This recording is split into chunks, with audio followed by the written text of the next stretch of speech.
ইউসুফ আলাইহিস সালাম বলেছিল না যে আমি বিশ্বস্ত, আমাকে দায়িত্ব দেন। আমি বলতে চাই আমি বিশ্বস্ত, আমাকে দায়িত্ব দেন। আমাকে 5 বছর সময় দেন, পুরো দেশের শিক্ষা সিস্টেম চেঞ্জ করে দেবো ইনশাআল্লাহ। প্লে গ্রুপ থেকে নিয়ে মাস্টার্স পর্যন্ত এমন শিক্ষানীতি প্রণয়ন করা সম্ভব যে আমাদের বাচ্চারা একদম প্লে থেকে মাস্টার্স পর্যন্ত বাংলা, ইংরেজি, অঙ্ক এবং জেনারেল সাবজেক্টগুলোর সাথে কোরআন হাদিসের একটা অপূর্ব সমন্বয়ে পড়াশোনা করবে ইনশাআল্লাহ। একা করে দিতে পারবো ইনশাআল্লাহ তাআলা। আমাকে এরকম 100 জন শিক্ষাবিদ দেন, 100 জন আলেম ওলামা দেন, একটা প্যানেল করে দেন, পুরো দেশের শিক্ষা চেঞ্জ করে দেওয়া যাবে ইনশাআল্লাহ।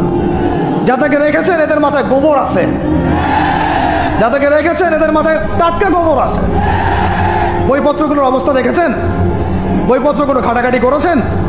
সমকামিতা প্রমোট করছে আমাদের দেশের মধ্যে, ট্রান্সজেন্ডার প্রমোট করছে আমাদের দেশের মধ্যে, আমাদের বাচ্চা কাচ্চা কচি কাঁচা বাচ্চাদেরকে শারীরিক শিক্ষার নামে যৌন শিক্ষা দিচ্ছে।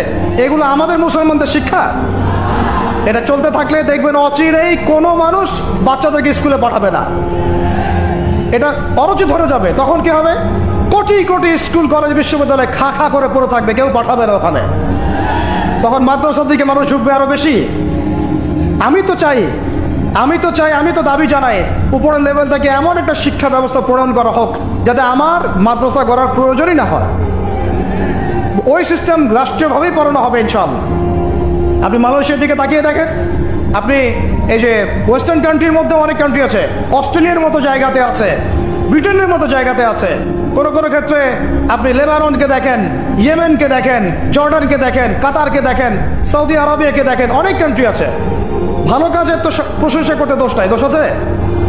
এমনকি অনেক পশ্চিমা কান্ট্রিতেও একদম উপর লেভেল থেকে ইসলামিক সিলেবাস প্রণয়ন করা হয়েছে। তার মানে এমন না যে তারা সায়েন্সকে গুরুত্ব দেয় নাই, ম্যাথকে গুরুত্ব দেয় নাই, ফিজিক্স পড়ায় নাই, অ্যাস্ট্রোফিজিক্স পড়ায় নাই, ইকোনমিক্স পড়ায় নাই, বিষয়টা এমন না। তারা ফিলোসফি পর্যন্ত পড়িয়েছে। ঘাটাঘাটি করেন, অনলাইনে সব মজুদ আছে। এমন শিক্ষানীতি প্রণয়ন করা সম্ভব একদম প্লে থেকে নিয়ে মাস্টার্স পর্যন্ত। আমার ছেলে ইমামতিও করবে, এদিকে বিমানও উড়াবে ইনশাআল্লাহ। আমার মেয়ে ডাক্তারও হবে, এদিকে দেখবেন হাফেজাও হবে ইনশাআল্লাহ। একজন মুফতি সাহেব, তিনি ফতোয়াও দিবেন, একই সাথে বিশ্ব অর্থনীতি সম্পর্ক জানবেন ইনশাআল্লাহ। একজন আর্মি অফিসার, তিনি যেমন সামরিক ক্ষেত্রে লিডার হবেন, তেমনি দেখবেন ফিকহের কিতাব মোতালা করে ফতোয়া দিতে পারছেন ইনশাআল্লাহ। এই যুগটা এটা কোনো মানে স্বপ্নের যুগ নয়, এই যুগটা ছিল এক সময়। বেশি দিন দূরে যেতে হবে না, আপনি 200, 300, 400 বছর পিছনে যান, দেখবেন মুসলমানরা এমন সোনালী যুগ পার করে আসছে।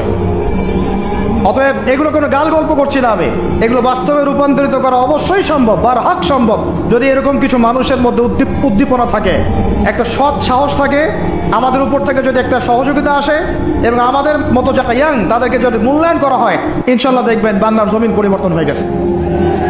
এই পরিবর্তন হলে দেশের জন্য কোনো খারাপের কিছু নাই, রাষ্ট্র পিছিয়ে যাবে না, রাষ্ট্র আরো এগিয়ে যাবে ইনশাআল্লাহ তাআলা। আরো ব্যাপার আছে, আপনি মালয়েশিয়ার একটা ক্লাস 10-এর বাচ্চার দিকে তাকান। ক্লাস 10-এর একটা বাচ্চা কোনোদিন মাদ্রাসায় যায়ই নাই, স্কুলে পড়েছে, কিন্ডার গার্ডেনে পড়েছে, রাষ্ট্রীয় সিলেবাসে পড়েছে, মাত্র 10 থেকে 12 বছর পড়াশোনা করে ও এখন এদিকে এসএসসি এইচএসসি লেভেলেও চলে গেছে, ও লেভেল এ লেভেল পরীক্ষা দিয়েছে, এদিকে সে ইমামতি করার যোগ্যতা অর্জন করছে। এখন আমাকে বলেন ওই রাষ্ট্রটা কি পিছিয়ে গেছে? অতএব এই শিক্ষার দিকে অনেক মনোযোগ হতে হবে আমাদের সবাইকে, আল্লাহ পাক তৌফিক দান করেন। আমরা যদি এখন এগুলোর বিরুদ্ধে গঠনমূলক কথা না বলি, গঠনমূলক প্রতিবাদ না করি এবং আমাদের রাষ্ট্রপ্রধানদেরকে না বুঝাই, তাহলে অনেক দেরি হয়ে যাবে। আজকে থেকে 20 বছর আগে ইহুদি খ্রিস্টানরা পরিকল্পনা করেছিল এই টিকটক প্রজন্ম গড়ে তোলার জন্য, তারা আজকে সফল হয়েছে। এখন আমরা যদি এখন চুপ করে থাকি, আগামী 20 বছর পর আপনি দেখবেন আরেকটা প্রজন্ম আসছে, এরা মানুষকে সালাম পর্যন্ত দিবেন। দেখে নিন আপনি, 20 বছর লাগবে না, 5টা বছর যাক, তারপর দেখেন কি হয়। আল্লাহ, এরা কি এখন বাসায় ঢুকে বাবা মাকে সালাম দেয়? কারণ কোনো প্রতিষ্ঠান ওকে সালাম দেওয়া শিখায় নাই, স্কুলে না, কলেজে না, কোথাও সে সালাম দেওয়া শিখছে না। আসসালামু আলাইকুম ওয়া রাহমাতুল্লাহি ওয়া বারাকাতুহু বিশুদ্ধ করে বলতে পারছেন? বিশুদ্ধ করে বলতে হবে না? অর্থ আছে না? এর একটা তাজবির আছে না? এগুলো তো আমরা গুরুত্ব দিচ্ছি না। এমন প্রজন্ম গড়ে উঠেছে অলরেডি যারা এখন পিতা মাতাকে সালাম দেয় না, পিতার সাথে ঝগড়া করে, মায়ের সাথে মায়ের গায়ে হাত তুলে, সম্পত্তির জন্য মাকে হত্যা করে, সম্পত্তির জন্য বাবার গায়ে হাত তোলে। ওদিক থেকে মাস্টার ডিগ্রি পাস করে আসে ব্রিটেন থেকে, অক্সফোর্ড থেকে, কেমব্রিজ থেকে, আইসা এদিকে প্রফেসর হয়েছে বিভিন্ন বিশ্ববিদ্যালয়ের, বাবা পড়ে আছে বৃদ্ধাশ্রমে। কতগুলো এক্সাম্পল নেবেন? এগুলো আমি কি গাল গল্প করছি? আমি কোনো গাল গল্প করতে এখানে আসি নাই, এগুলো বাস্তবতা। যদি বাইরের চোখ দিয়ে আপনি দেখেন মনে হবে অর্থনীতি অনেক ভালো, ভিতরের চোখ দিয়ে দেখেন অর্থনীতি সুদ দিয়ে ভর্তি হয়ে গেছে। প্রত্যেক পদে পদেই সুদ। গাধাদেরকে আমি তো বোঝাতে পারি নাই। কাগজের টাকা আর এই যে আপনার এই ইলেকট্রনিক মানির কথা তো দীর্ঘদিন বলেছি, কিছু গাধা আছে এদেরকে বোঝাতে পারি নাই। এর মধ্যেও সুদ আছে, এর মধ্যে কি আছে? আর আমি কখনোই বলি নাই যে কাগজের টাকাটা হারাম। মিথ্যাচারে এরা যে পরিমাণ হাদিস জাল বানায়, এদের চেয়ে বড় জাল বানানো তোর কেউ নাই বাংলাদেশে। একটা কথাকে ঘুরাই ফিরে এমন ব্যাখ্যা শুরু করবে যে আপনি বিভ্রান্ত হয়ে যান। একটা ইমোশন প্রকাশ করবেন, ওদের প্রান্তে দাঁড়িয়ে একটা ইমোশন প্রকাশ করবেন, ও বানাই দিবে ও জান্নাতের ঘ্রাণ পেয়ে আসছে। আপনি বলবেন যে কাগজের টাকা নয়, মনিটরি সিস্টেমটা হারাম, ও বানাই দিবে ও বলেছে কাগজের টাকা হারাম। আপনি বলবেন যে আপনার যদি গান শুনতেই হয় তাহলে একা একা শোনেন, আমাকে শোনাচ্ছেন কেন? ও বানাই দিবে ও গান একা শোনা জায়েজ বানাই দিছে। এর এত খবিস, এত খান্নাস। এদের চরিত্রটা চিনতে পারতাম না আমরা যদি গাজাই শোনা আসতো। আল্লাহর কসম আমিও কিছু কিছু জায়গায় এদেরকে কোনো কোনো ক্ষেত্রে ভালো মনে করতাম। আল্লাহর কসম গাজাই শোনা আসলে আমি বুঝতে পারতাম না এদের ভিতরে কত মুনাফিকি আছে। আল্লাহ পাক আমাদেরকে মুনাফিকদের থেকে হেফাজত করেন, মাজলুম ভাইদের সাথে থাকার তৌফিক দান করেন, জালেমদের পক্ষপাতিত্ব করা থেকে আল্লাহ হেফাজত করেন। নির্লজ্জ থেকে দেখেছেন, নির্লজ্জরা এখনো বলেছে আইয়ুবী রাহিমাহুল্লাহর আকীদা ঠিক ছিল না। বলি নাউযুবিল্লাহ। আইয়ুবী রাহিমাহুল্লাহ যে ঘোড়ায় চড়ে জিহাদ করেছেন, ওই ঘোড়ার খুরের নিচে যে পরিমাণ মাটি ছিল, তোমার মতো হাজারটা মাতখালিকে ওই জায়গায় নিয়ে গেলেও তার সমপরিমাণ হবে না কখনো ইনশাআল্লাহ। আইয়ুবী রাহিমাহুল্লাহ যে তরোয়াল দিয়ে যুদ্ধ করেছেন, ওর এক ফোঁটা রক্তের দাম তোমাকে বিক্রি করলে হবে না ইনশাআল্লাহ। তুমি তার আকীদা নিয়ে প্রশ্ন তোলো, নির্লজ্জ কোথাকার। একজন বলেছে ফিলিস্তিনিরা মাইর খাবে না কেন?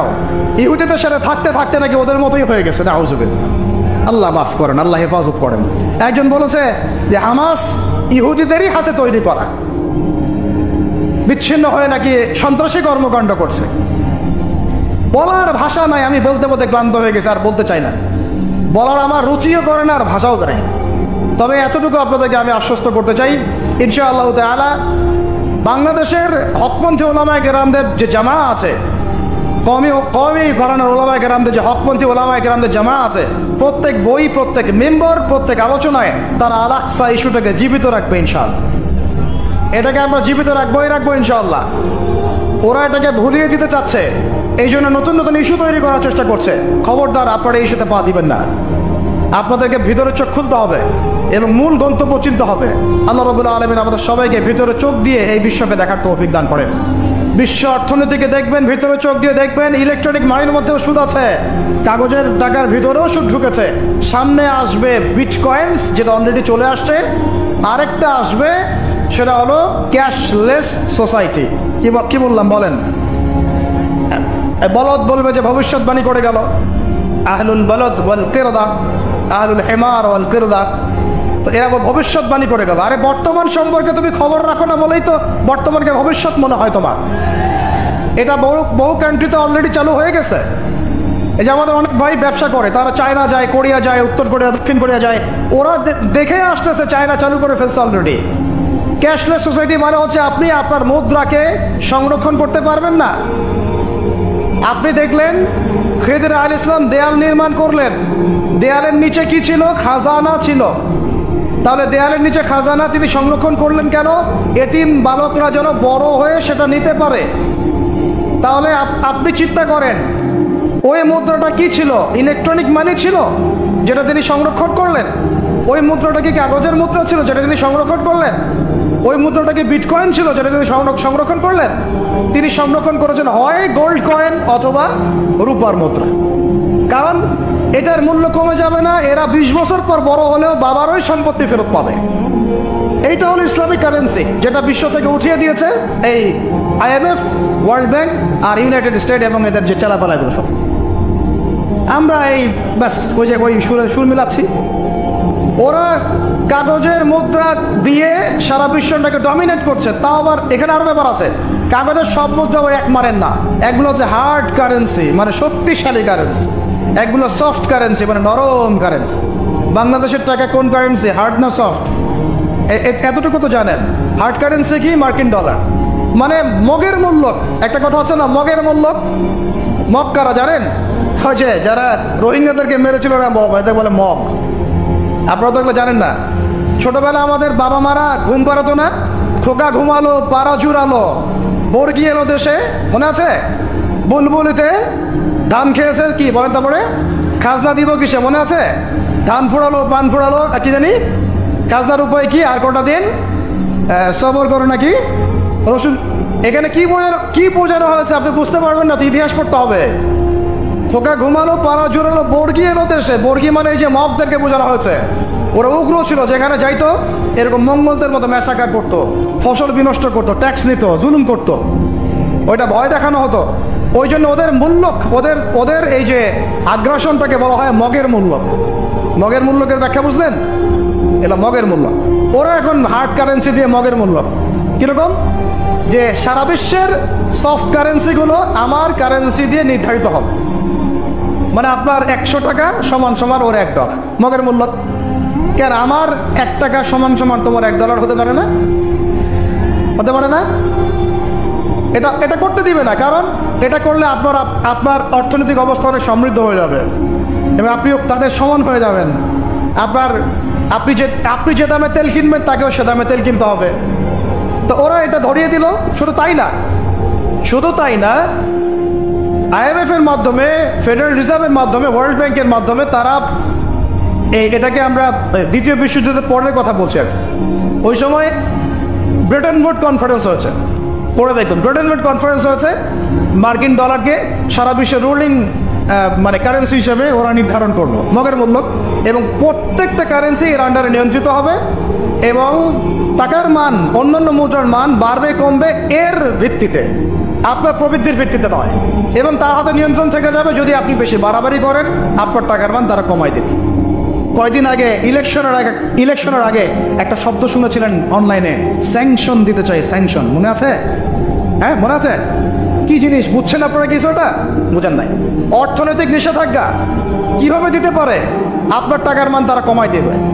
তখন 1 কেজি পেঁয়াজের দাম হবে 500 টাকা, 1 কেজি রসুনের দাম হবে 1000 টাকা, 1 ব্যারেল তেলের দাম হয়ে যাবে দেখবেন 10,000 20,000 টাকা। কিচ্ছু করতে পারবেন না। তুরস্কের মতো কান্ট্রি যখন ঘুরে দাঁড়ানোর চেষ্টা করছিল, ওদের লিরার মান তারা বাড়িয়ে দিল একদম। ওটা তো মনে হয় 12,000 পর্যন্ত চলে গেছে। ইনফ্লেশন বলি আমরা এটাকে, মুদ্রাস্ফীতি, ওটা প্রায় 12,000% পর্যন্ত বেড়ে গিয়েছিল, বলি নাউজুবিল্লাহ। এগুলো জুলুম, অর্থনৈতিক জুলুম। বাইরের চোখ দিয়ে দেখলে মনে হবে সুন্দর চলছে সব কিছু, ভিতরের চোখ দিয়ে দেখা শিখলে বুঝবেন অর্থনৈতিক ক্ষেত্রে এই বিশ্বে এই জায়নিস্টরা, ইহুদি খ্রিস্টানরা সবচেয়ে বেশি জুলুম করেছে। আরও আছে, বলতে থাকলে সারা রাত যাবে। এরপরে তারা আরবদেরকে বোঝালো, ইয়া শেখ, আরবদেরকে বোঝালো, হাবিবি, ইয়া হাবিবি, কাছে আসেন, শোনেন, আমরা আপনাদের কাছে তেল আছে, আপনারা তো তেল বয়কট করে দিয়েছেন, আর তেল ছাড়া তো আমাদের যুদ্ধ বিমান ফ্লাই করছে না। তেল কাদেরকে দিয়েছে আল্লাহ পাক? মিডল ইস্টে আরবকে দিয়েছে, ঠিক আছে? এখন হাবিবিকে বলা হচ্ছে যে আপনারা তো তেল বয়কট করে দিলেন। এটা করেছিল বাদশাহ ফয়সাল, বলেন রাহিমাহুল্লাহ। উনি একজন সাহসী নেতা ছিলেন, এই জন্যই তাকে গুপ্ত হত্যা করা হয়েছে। সাহসী যারা, তাদেরকে গুপ্ত হত্যা করে এদের একটা সুন্নত, এটা মাথায় রাখবেন। খুব ট্যালেন্টেড একজন দেখবেন, খুব ট্যালেন্টেড একজন বিজ্ঞানী দেখবেন, হঠাৎ নাই, তাপাস করে মিসাইল এসে পড়ে গেল। এমন সূক্ষ্ম স্নাইপার দূর থেকে 12,000 কিলোমিটার দূর থেকে মেরে দিলে আপনার কলিজের মধ্যে ফেলে গেল। এগুলো জেনে বুঝেই আমরা প্রতিদিন সকাল করি, সন্ধ্যা করি, আলহামদুলিল্লাহ। কারণ অ্যাটলিস্ট আপনাকে তো জানতে হবে। জেনে নেন, পরে আপনারা চিন্তা করবেন যে কিভাবে লাইফ লিড করবেন। ফাযাক্কির ইন্নামা আনতা মুযাক্কির, আপনি উপদেশ দিন, শুধু আপনি উপদেশ দাতা। লাস্তা আলাইহিম বিমুসাইতির। ফাযাক্কির ইন নাফআতিয যিকরা সায়াযাক্কারু মান ইয়াখশা, যারা আল্লাহকে ভয় করে তারা ফিরে আসবে ইনশাআল্লাহ। তো যেটা বলছিলাম, বাদশাহ ফয়সাল একদম বয়কট করে দিলেন। এবার ওরা এসে বুঝাচ্ছে যে তেল ছাড়া তো আমাদের চলছে না। এদিকে ওদের ডলারের মান কমে যাচ্ছে, মুদ্রাস্ফীতি হচ্ছে, ইনফ্লেশন হচ্ছে। এখন তারা বোঝালো যে ঠিক আছে, একটা চুক্তি করা যাক। যুবকরা ভালো করে শোনেন, এগুলো জানেন না বলেই অনেক সময় আপনি সহি বলে সহি ভুল পথে যাচ্ছেন ভাই। সহি পথেই যাচ্ছেন, বাট এটা সহি ভুল হয়ে যাচ্ছে। কথা বোঝাতে পারছি? সহিহের আড়ালে একটা মারাত্মক জয়ীফার জাল আকিদা আছে, এটা আপনার সামনে সহিতে ঢেকে দেওয়া হয়েছে, বুঝতে পারতেছেন না। এই জায়গাটাকে ভালো করে বোঝেন। যখন উম্মর সাথে কেউ গাদ্দারি করে তখন সে সহি থাকে না। উম্মতের সাথে কেউ যদি গাদ্দারি করে তখন সে কি থাকে না? সহি থাকে না। এখন আসেন, আমি ধর্মতাত্ত্বিক কথা বলছি আগে। এখানে বাচ্চা ফয়সাল তাকে কনভিন্স করা হলো, ঠিক আছে আমরা তেল কিনবো, আপনাদের কাছ থেকে কিনবো, আপনাদের গালফ কান্ট্রি যেগুলো আছে এদের কাছ থেকে কিনবো, তবে একটা শর্ত, আপনারা তেল বিক্রি করবেন শুধু মার্কিন ডলারে, অন্য কোনো কারেন্সিতে তেল বিক্রি করতে পারবেন না। বলেন নাউজুবিল্লাহ। আপনি বাংলাদেশ গভর্নমেন্ট যদি গিয়ে এক ব্রিফকেসের মধ্যে 1 কোটি টাকা নিয়ে যায়, বুঝেন কথা, বুঝতে পারতেছেন? 1 কোটি টাকা আমাদের টাকা নিয়ে গিয়ে যদি বলে শেখ হাবিবি আমাকে তেল দাও, ওরা বলবে তেল দিতে পারবো না, খালাস, কুল্লু খালাস, এখান থেকে বের হও। কথা বুঝতে পারেন না? 1 কোটি কি দিবেন? টাকা, তেল দিবে না, লিখে নেন, দিবে না। কিন্তু সেই 1 কোটি টাকাকে যদি আপনি ডলারে কনভার্ট করেন, ওটাকে ডলার দিয়ে কনভার্ট করেন, করে যদি বলেন হাবিবি তেল, তখন বলবে যে আসো তাড়াতাড়ি লাইতে তেল নিয়ে যাও, খালাস, কুল্লু খালাস। এটা বুঝতে পারছেন? তেল বিক্রি করব শুধুমাত্র ডলার দিয়ে, ডলার ছাড়া অন্য কোনো কারেন্সিতে তেল বিক্রি করতে পারবো না। এইটা পশ্চিমারা আরবদের সাথে একটা সন্ধি করলো আর কি, চুক্তি করলো। এই চুক্তির নাম হলো পেট্রো ডলার মনিটরি সিস্টেম। বুঝতে পারলাম? Petro dollar monetary system. এর বদৌলতে আরবের মরুভূমি হয়ে গেল এখন একদম অট্টালিকার প্রাসাদ। বোঝা যায়? মরুভূমিগুলো হয়ে গেল কি অট্টালিকার প্রাসাদ, আর বাকি পুরো মুসলিম উম্মার উপর দেখেন কি দুরবস্থা নেমে আসে। শুধু তাই না, ওই ডলার হলো একদম লিডার, কারেন্সির লিডার। এখন ওই ডলার তেলের মান নির্ধারণ করবে, আপনি টাকা দিয়ে করতে পারবেন।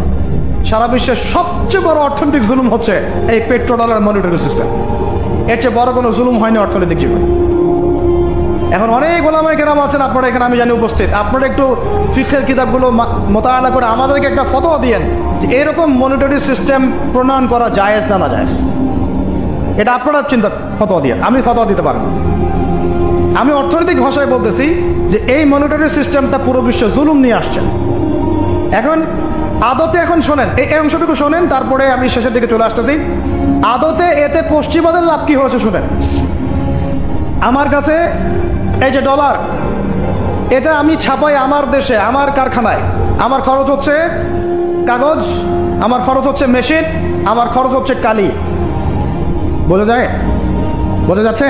আচ্ছা, এখন সেটা আমি বানালাম, ছাপালাম, গিয়ে আমি আরবকে দিলাম তেল দাও, ওরাই কাগজের টাকাটা নিল, নিয়ে রিজার্ভ করলো, ওরে মূল যে তেল, এই তেলটা মনে করেন তেল বা সোনা, তেল বা সোনা একই কথা, কারণ সোনার ফাংশন প্লে করছে এখন তেল।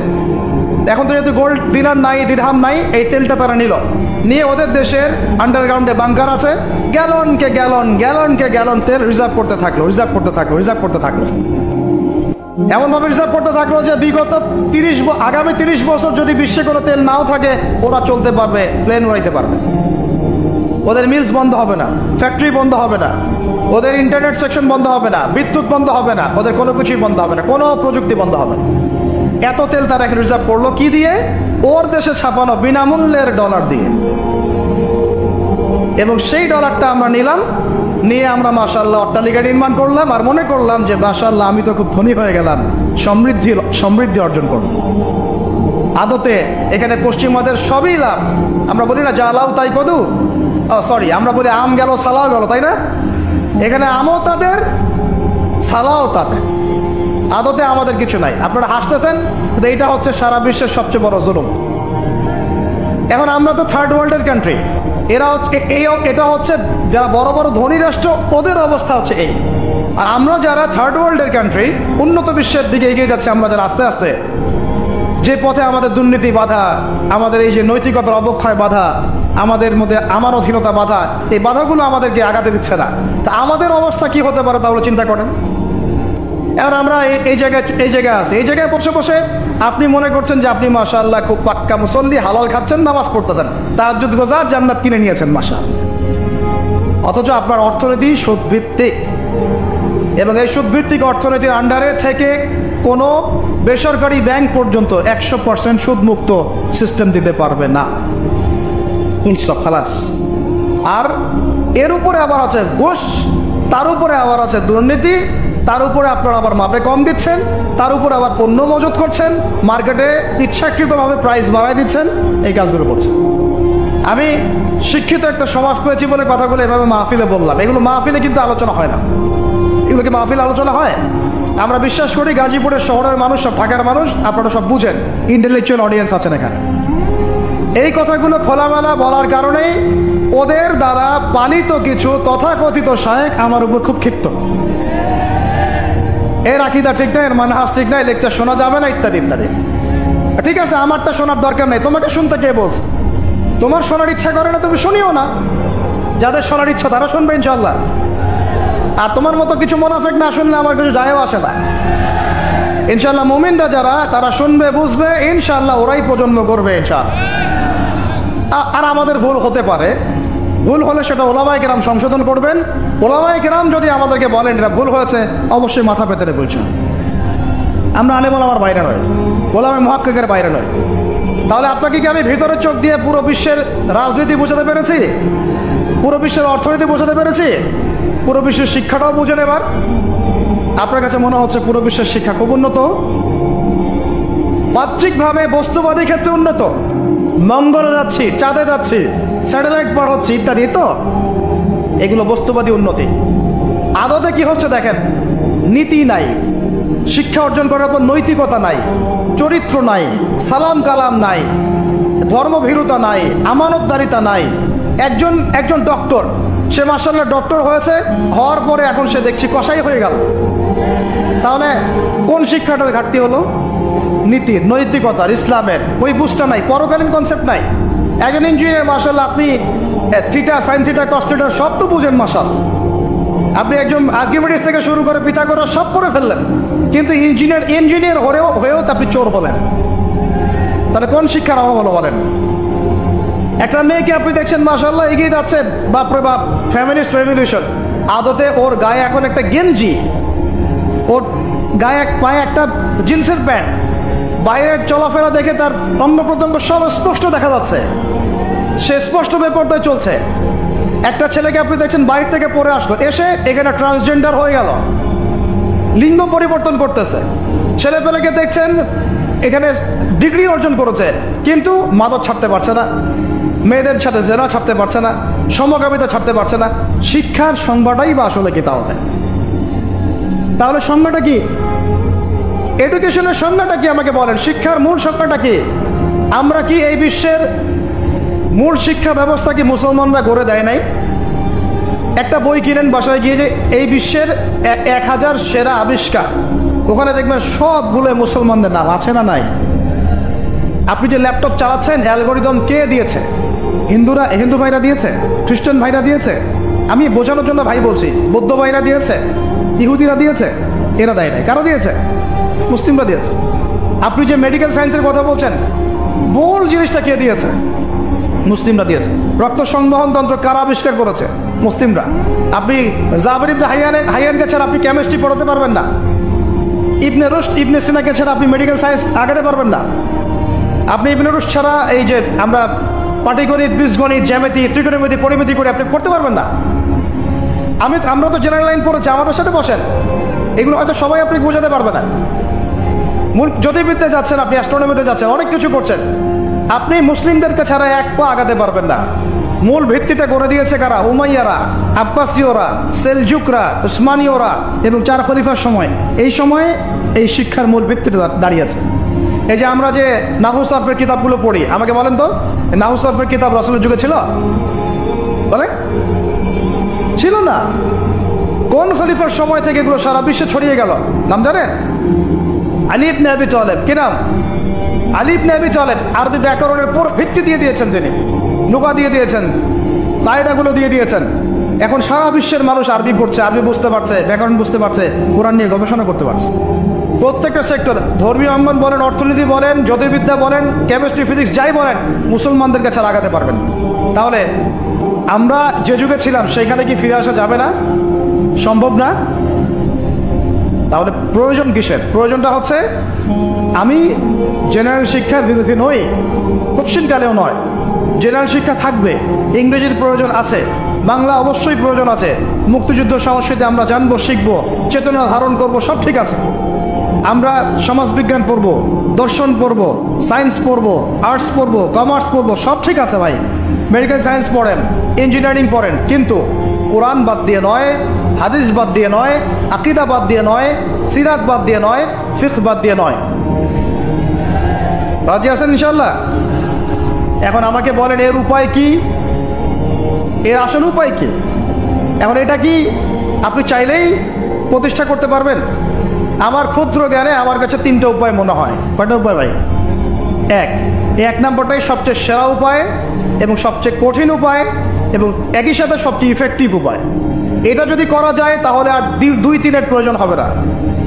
সেটা হলো জাস্ট যদি আমাদের ঊর্ধ্বতন কর্তৃপক্ষ, আমাদের শিক্ষা মন্ত্রণালয়, আমাদের গভর্নমেন্ট, আমাদের প্রশাসন, আমাদের সরকার, তারা যদি একটা টেবিলে বসে ওলামায়ে কেরামদেরকে নিয়ে বসে, প্রতিভাবান ইয়াংদেরকে নিয়েও বসে, শিক্ষা নিয়ে যাদের অবদান আছে তাদেরকে নিয়ে বসে যদি একটা শিক্ষানীতি প্রণয়ন করে যে না, আমাদের দেশটা মুসলিম কান্ট্রি, বেশিরভাগ মানুষই মুসলমান জনগণ, মুসলমান যুবক, মুসলমান যুবতী, মুসলমান শিশু কিশোর বেশিরভাগই মুসলিম, অ্যাজ এ ডেমোক্রেটিক সিস্টেম এখানে বেশিরভাগই মুসলিম, তাহলে তাদের স্বার্থ বিবেচনা করে আমরা একটা শিক্ষানীতি প্রণয়ন করি না কেন?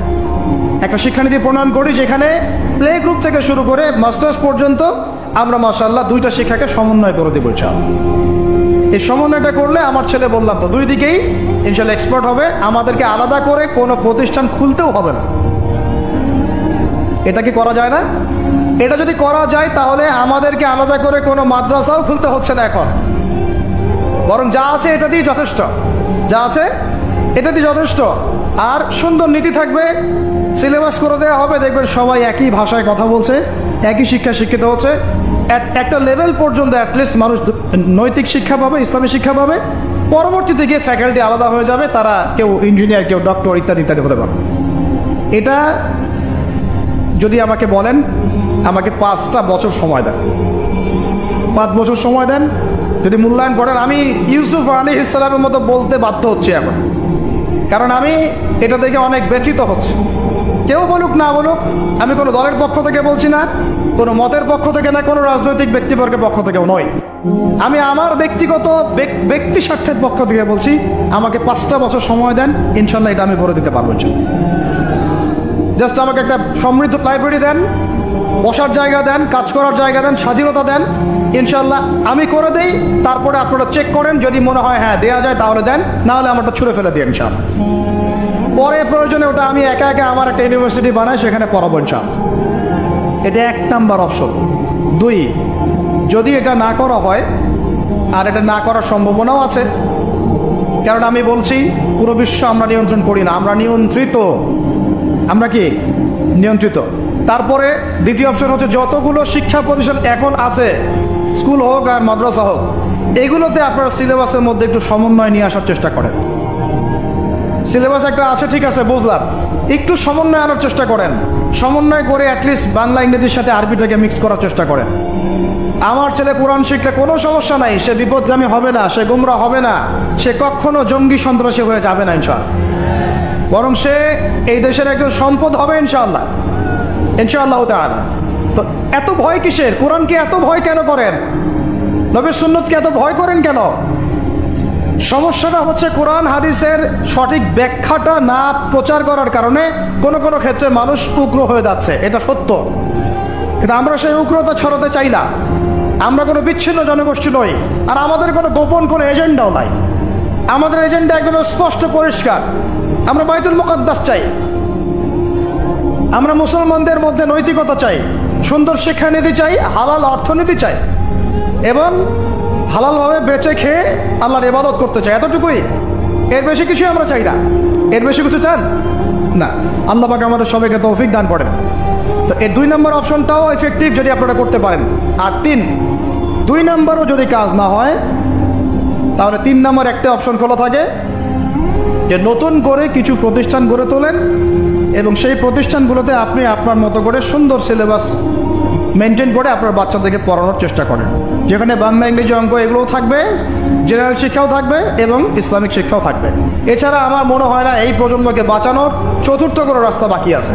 যদি থাকে আপনারা আমাকে জানায় ইনশাআল্লাহ। ভিতরের চোখ দিয়ে কি শিক্ষা বোঝাতে পেরেছি ভাই? আর দুইটা জাস্ট বুঝাই ছেড়ে দেবো, দুইটা ধৈর্য ধরেন। ভিতরের চোখ দিয়ে এবার সংস্কৃতি বোঝেন। কি বুঝবেন? ভিতরের চোখ দিয়ে যদি দেখেন, দেখবেন আমাদের মুসলমানদের সংস্কৃতির মধ্যে এখন সব বিজাতীয় সংস্কৃতি ঢুকে গেছে। একটা বাড়িতে, একটা বিয়ে বাড়িতে যদি গানও বাজে, সেটাও বাজবে হিন্দি গান, সেটাও বাজবে ইংলিশ গান। মানে আপনি গানটাও যদি শুনেনও একটা বাংলা গান শুনতে পারেন না, কারণ যে বাংলা ভাষার জন্য আপনি জীবন দিয়েছেন বলে দাবি করছেন, ওই চেতনাও আপনার মধ্যে আর বাকি নাই।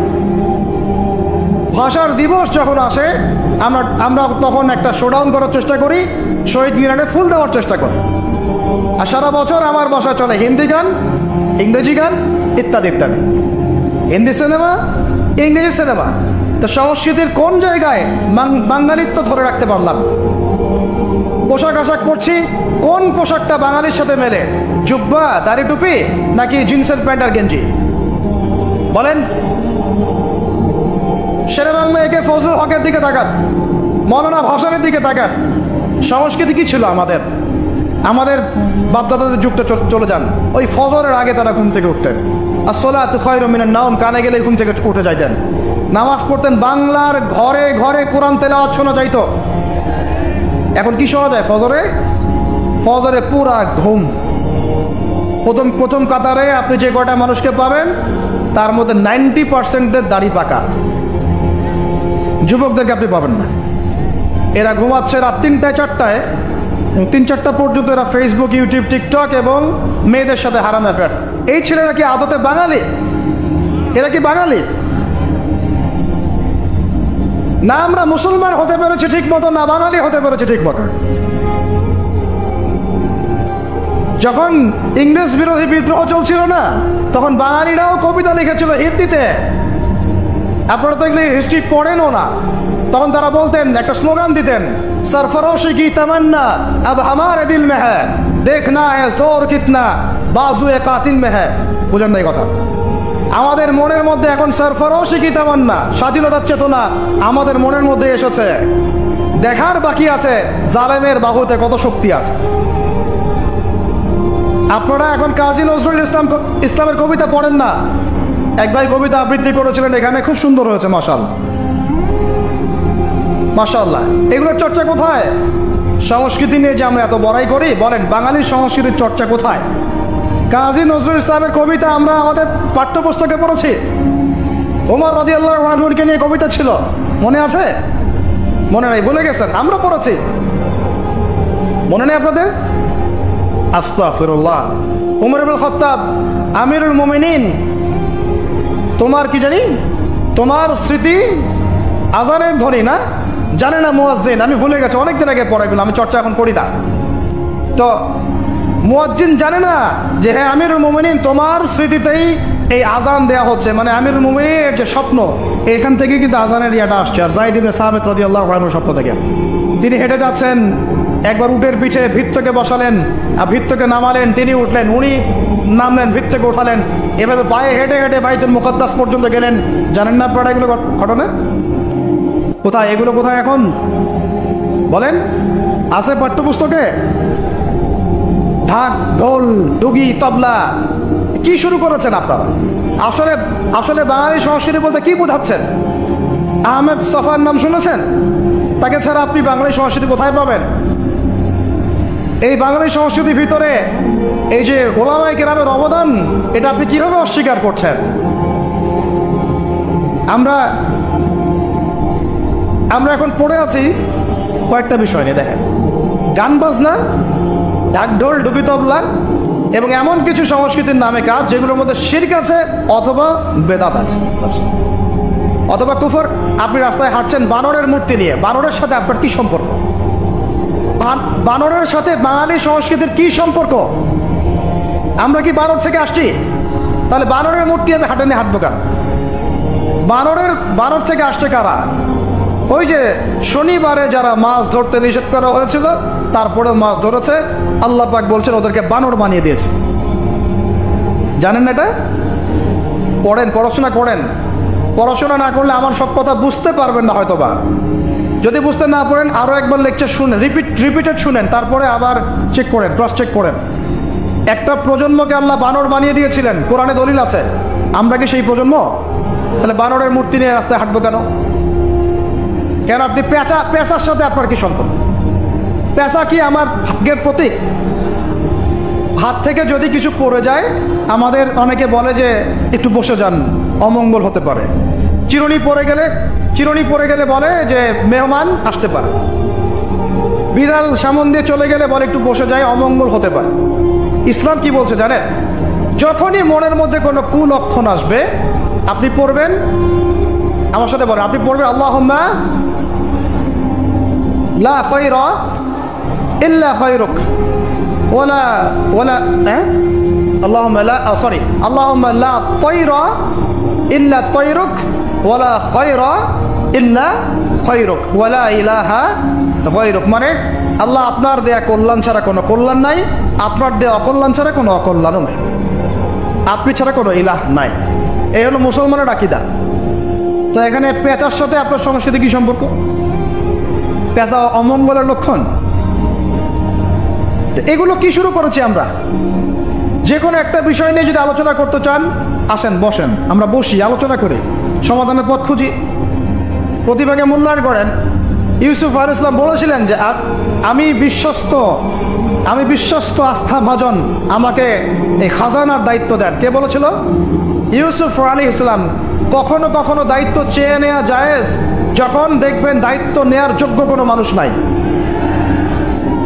কিন্তু যে পদ্ধতিতে এখন মানুষ দায়িত্ব চাচ্ছে ওই পদ্ধতি তো ইসলাম সমর্থন করছে না।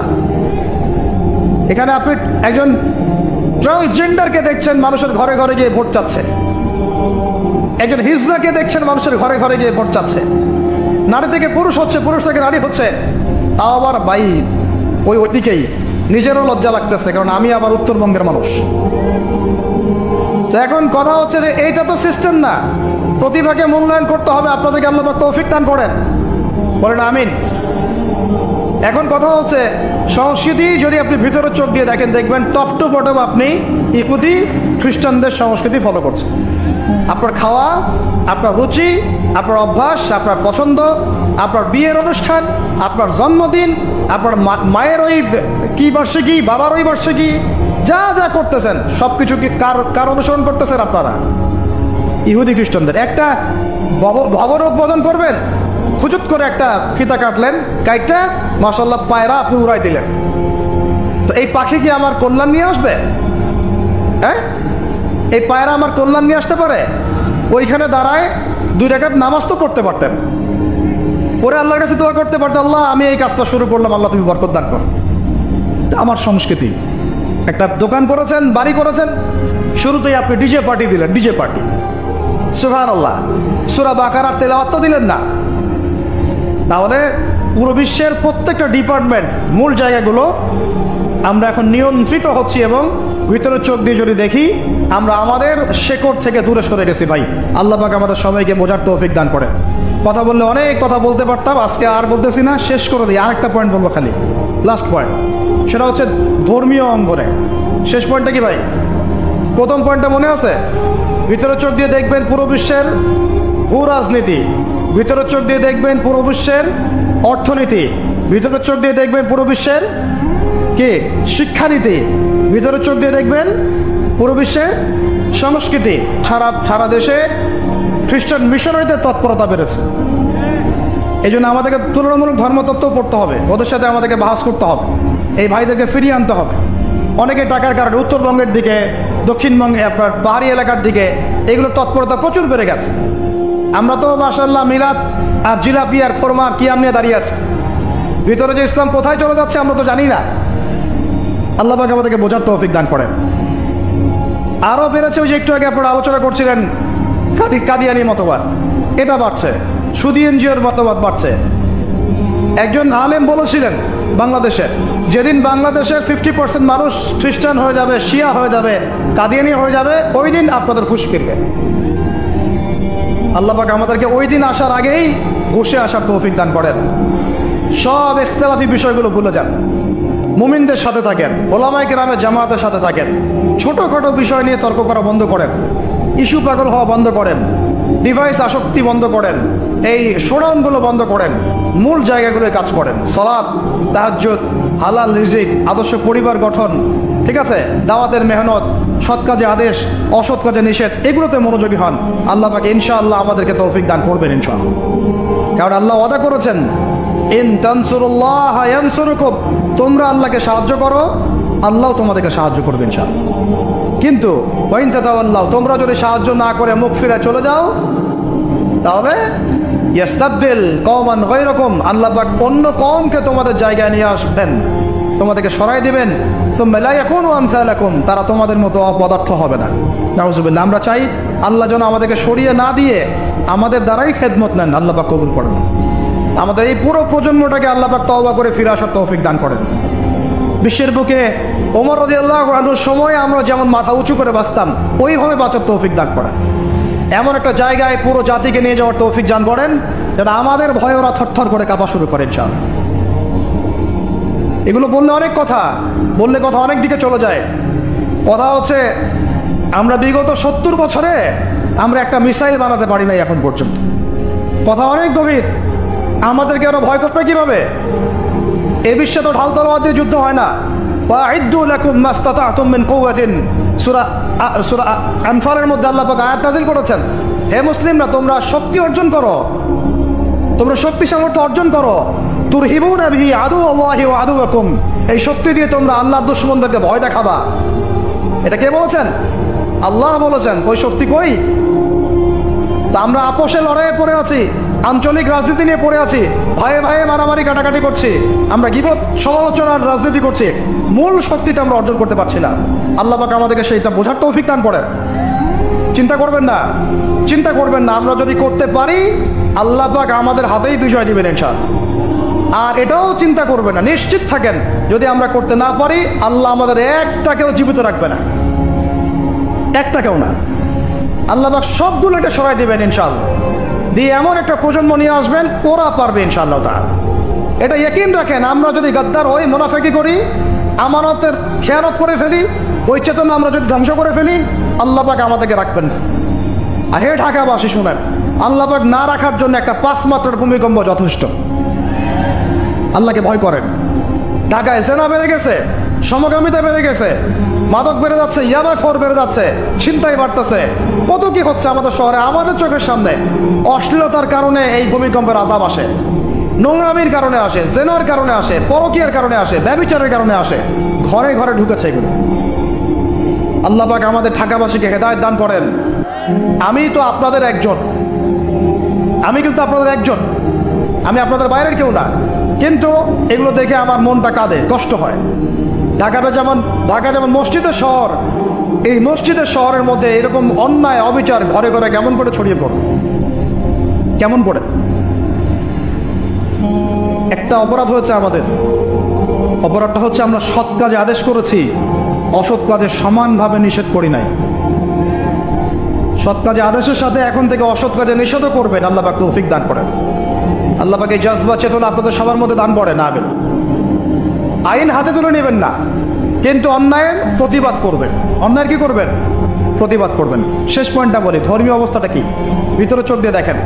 আপনার কাছে মনে হচ্ছে আমরা সবাই সংখ্যায় অনেক বেশি, কোটি কোটি মুসলমান, এত এত মুসলিম রাষ্ট্র, এত এত তেল, এত এত মিলিটারি পাওয়ার, ইত্যাদি ইত্যাদি, এত সংগঠন, অনেক কিছু, এত ধর্মীয় দল, এত আলেম ওলামা। বাস্তবিক অর্থে ভিতরের চোখ দিয়ে যদি আপনি দেখেন, দেখবেন যে আমরা সংখ্যায় বেশি হওয়ার সত্ত্বেও আপোষে অসংখ্য দলে বিভক্ত হয়ে গেছি। যতক্ষণ পর্যন্ত আমরা ইউনাইটেড হচ্ছি না, ধর্মতাত্ত্বিকভাবে একটা জায়গায় আসছি না, একটা জামাআ ফর্ম করছি না, একটা ইমারা কায়েম করছি না, এবং আমাদের মধ্যে একজন আমিরুল মুমিনিন নির্ধারণ করছি না, ততক্ষণ পর্যন্ত আপনি আল্লাহর রাস্তায় দিন ইকামত করতে পারবেন না। এটা আমাদের মূল সমস্যা, মূল গোড়ার সমস্যা। আর এই সমস্যাটাকে আম জনগণ কোনোভাবে উস্কে দিবেন না। আপনারা ওলামায়ে কেরামদের মধ্যে বিভক্তি বাড়াই দিবেন না, উস্কে দিবেন না, অনলাইন গরম করবেন না, চুপ করে থাকবেন। কিছু বলার যদি না থাকে চুপ করে থাকেন, তা বলার দরকার নাই। ওলামায়ে কেরামদেরকে একটা জায়গায় বসতে দেন। তারা যদি একটা জায়গায় বসে, একটা টেবিলে বসে একে অপরের সাথে মোয়ানাকা করে, চা খায়, সালাম বিনিময় করে, ইনশাআল্লাহ দেখবে ঐক্য হয়ে গেছে ইনশাআল্লাহ। এবং ওলামায়ে কেরামরা যখন আমাদের রাজনীতিবিদদের সাথে থাকবেন, একটা ঐক্যবদ্ধ শক্তি হবে, তখন দেখবেন রাষ্ট্র, অর্থনীতি, রাজনীতি এবং ধর্মতাত্ত্বিক সব দিক দিয়ে এগিয়ে যাবে ইনশাআল্লাহ। এই জিনিসটার ঘাটতি আছে আমাদের মধ্যে। আমরা অনেক সময় মনে করি ও পলিটিশিয়ানের সাথে আমার চলার দরকার নেই, ও তাগুত, ও কাফের, ও মুশরিক, ও এটা ওইটা। দেখেন নবী করিম সাল্লাল্লাহু আলাইহি ওয়াসাল্লামকে সবচেয়ে বেশি সাপোর্ট করেছেন তার চাচা আবু তালেব। আবু তালেব মুসলমান হননি শেষ পর্যন্ত। তার বাসাতে তিনি থেকেছেন, বড় হয়েছেন, ব্যবসা করেছেন। চাচাকে কালিমা পড়াতে পারেন নাই, দ্বীনের পথে আনতে পারেন নাই, তাই বলে কি তিনি চাচার সঙ্গ ছেড়ে দিয়েছিলেন? আমরা সবাই নিজেকে আলাদা বিভক্ত মনে করি। নসিহতের মধ্য দিয়ে, সদুপদেশের মধ্য দিয়ে, একটা ভ্রাতৃত্বের বন্ধনের মধ্য দিয়ে। সবাই তো আর খারাপ করে ভাই, সবাই কি খারাপ? এখানে অনেক অসংখ্য ভালো মানুষ আছেন, প্রত্যেকটা সেক্টরে আছে। আপনার আমার চেয়ে বেশি ইমানদার আছেন, আপনি জানেন না? প্রত্যেক ডিপার্টমেন্টে আপনার আমার চেয়ে বড় বড় ইমানদাররা আছে, কিন্তু পরিবেশ পরিস্থিতির কারণে হয়তোবা তারা তাদের ইমানটাকে জাহির করতে পারছে না। আমরা উগ্র হব না, তাদের প্রতি আমরা নসিহত করব, নরম হব, সবর করব, দাওয়াত দিব, এবং তাদেরকেও আমরা আমাদের একটা প্ল্যাটফর্মে আনার চেষ্টা করবো ইনশাআল্লাহ। এভাবে যখন আস্তে আস্তে মেহনতগুলো বাড়তে থাকবে, 10টা বছর দেখেন, 10টা বছর পরে দেখবেন চিত্র পাল্টে গেছে ইনশাআল্লাহ। তবে এই দায়িত্বটা কোনো বক্তার একার নয়, কোনো আলেমের একার নয়, কোনো এমপি সাহেবের একার নয়, মন্ত্রী সাহেবের একার নয়, কোনো সরকার প্রধানের একার নয়। এখানে আপনার আমার সবার ভূমিকা আছে। সবাই যার যার জায়গা থেকে যদি আমরা ভূমিকা পালন করতে ব্যর্থ হই, এগুলো স্বপ্ন থেকে যাবে, কোনোদিন বাস্তবায়ন করতে পারবেন না। সবাই যার যার জায়গা থেকে কাজ যদি ঠিক মতো করি, ইনশাল্লাহ দেখবেন আমরা ওই সোনার বাংলা ঠিকই গঠন করবো ইনশাআল্লাহ তাআলা। আল্লাহ পাক আমাদের সবাইকে ধর্মীয় অঙ্গনের ভেদাভেদটাকে দূর করার তৌফিক দান করেন। কি বলেন? নিজেদের অবস্থা পরিবর্তনের চেষ্টা করে। তাহলে প্রথম পরিবর্তনটা শুরু হোক আপনার সময়কে মূল্যায়ন থেকে। আল্লাহ পাক তৌফিক দান করেন। আল্লাহ পাক কিন্তু সূরা আসরে বলেছেন, ওয়াল আসরি, সময়ের কসম, মহাকালের কসম, সময়ের কসম, ইন্নাল ইনসানা লাফি খুসর। আমি আল্লাহ সময়ের কসম করে বলছি, পুরো মানব জাতি ক্ষতির মধ্যে আছে। ইল্লাল্লাযীনা আমানু, তারা ব্যতীত যারা ঈমান এনেছে, ওয়া আমিলুস সলিহাত, এবং সৎ আমল সম্পাদন করেছে, ওয়া তাওয়াসাউ বিল হক, পরস্পরকে সত্যের উপদেশ দিয়েছে, ওয়া তাওয়াসাউ বিস সবর, এবং পরস্পরকে ধৈর্যের উপদেশ দিয়েছে। আর আল্লাহ পাক এখানে সময়কে মূল্যায়ন করতে বলেছেন। তো যদি আমরা জাতিগতভাবে পরিবর্তন চাই এবং এই বিশ্বে আবারও সেই আগের মতো মাথা উঁচু করে বাঁচতে চাই, সবার আগে সময়কে মূল্যায়ন করতে হবে। আল্লাহ পাক তৌফিক এনায়েত করেন, আমিন। আর এই সময়কে মূল্যায়নের পথে বাধাই হচ্ছে স্মার্টফোন। কিভাবে? আমার আজকের আলোচনার টপিক কিন্তু স্মার্টফোন না। শুরু করলাম কারণ আপনারা অনেকেই ফোন বের করে দাঁড়িয়ে আছেন সেলফি তোলার জন্যে, ভিডিও করার জন্যে। এগুলো দিয়ে গাজাবাসীর কোনো উপকার নাই। এইসব করে সারা বিশ্বে নির্যাতিত উম্মার তাদের রক্তের ঋণ শোধ হবে না। এগুলো করে আমাদের মাজলুম বোনদের ইজ্জতের বদলা নেওয়া যাবে না। এগুলো করে আমাদের ভাইদেরকে যে বোম মেরে হত্যা করা হচ্ছে, বা এখনো হচ্ছে, ভবিষ্যতেও হয়তো হবে, অতীতেও হয়েছে, এই ঋণ আপনি এসব শোডাউন করে শোধ করতে পারবেন না।